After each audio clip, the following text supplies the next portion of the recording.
Boker Tov, good morning. We continue with a 3-minute daily dose of Torah, looking today at the Ramban's read of these verses in 10 through 12.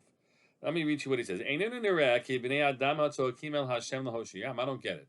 Doesn't seem to make sense that in verse 10, you have people crying out to Hashem. That sounds pious. That they would then, the same people would say the next sentences where they say to Moshe, what the heck, why did you bring us out here to kill us, etc., etc. That they would, those who cry out would then yiv'atu b'Yeshua she'asalahem, that they would kick against the redemption that had been wrought for them. To say those words that it would be better that we not have been saved. How do you match up verse 10 and verse 11, 12? So says the Ramban.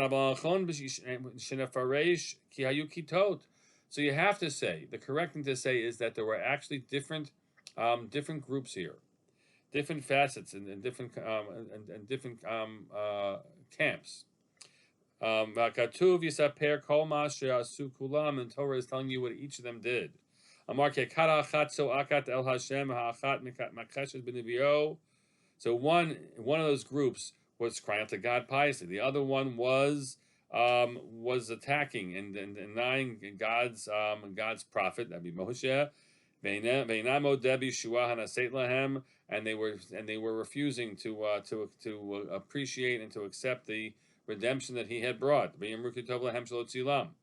that's what they were saying.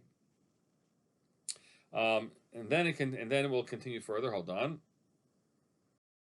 The Ramban actually goes on to say that this group that of complainers and attackers was not referring, as I said earlier, that's referring back to their first statement to Moshe yet in Egypt when Moshe just began with Paro. But he imagines that there were actually people as they were marching out of Egypt who were saying, "What we doing? What's the plan? We don't want to die in war.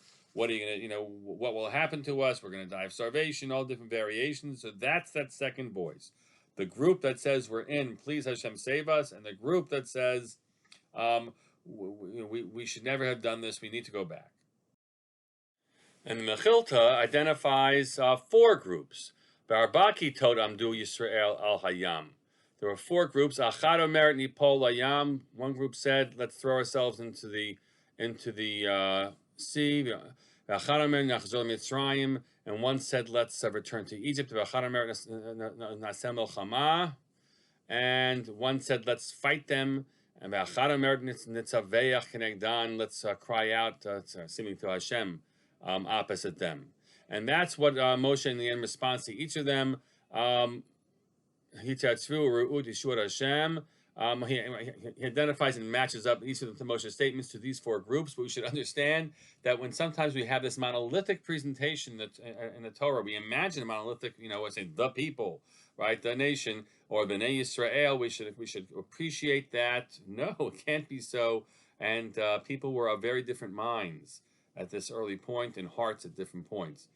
Tomorrow we'll continue to understand a little bit more about what must have happened when the waters pulled back.